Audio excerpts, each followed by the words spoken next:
Hello, beautiful people. It's Sandro from Adaptation Homes and Renovations, and we are at the CHBA Fall Meetings here in Ottawa, 2024, and I'm with Ciarlo from Owens, the rep for Canada.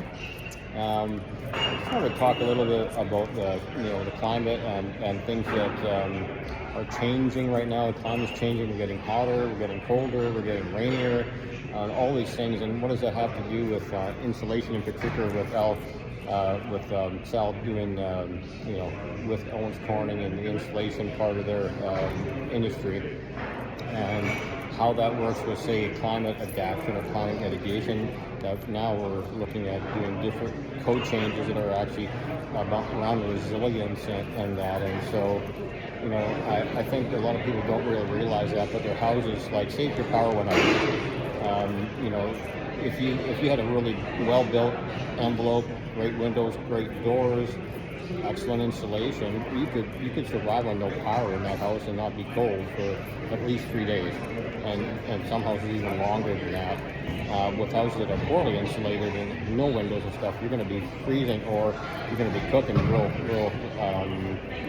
quite quickly, right? So if you have any outages, and we're going to see more of that. So tell us a little bit more about that, Sal, as far as like the building envelope and what you're seeing.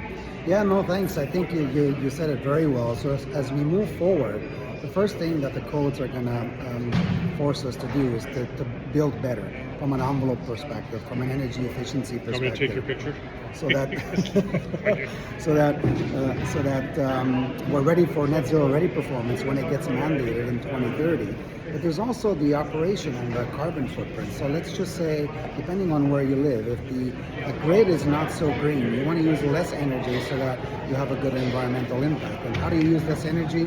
It's with a better envelope, better windows, more air tightness.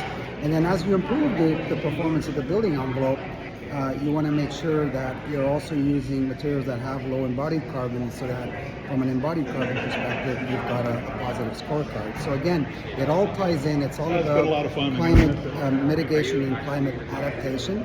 So you want to use less energy, and then that the climate is changing. We want to make our envelopes durable, sustainable, so that, like you mentioned, when the power goes out, how much thermal autonomy do you have? And so if you've got a well-built envelope, you can sustain that. Survivability is much longer than if it's not, and you're going to be more comfortable and more resilient. So it's about that holistic approach, that system thinking, house as a system approach.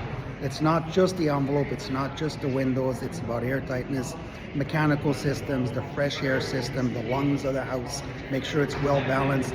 So it's really that holistic approach. That's what we're moving into, and if we do it right, then you're really future-proofing your investment for a long time.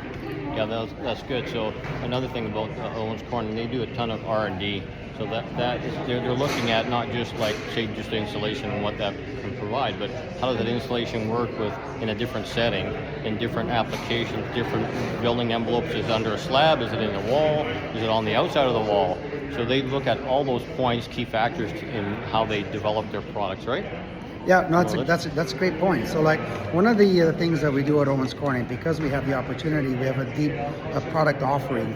What we take pride in is making sure that we're promoting the right product and the right system for the right application in the right climate zone.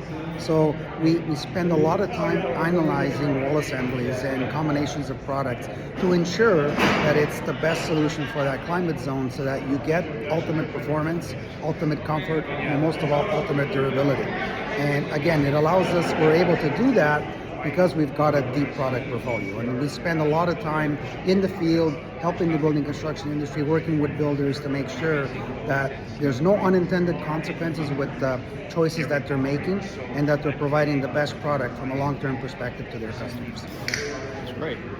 Thanks, Al. Appreciate that. Thank you. Take care, guys.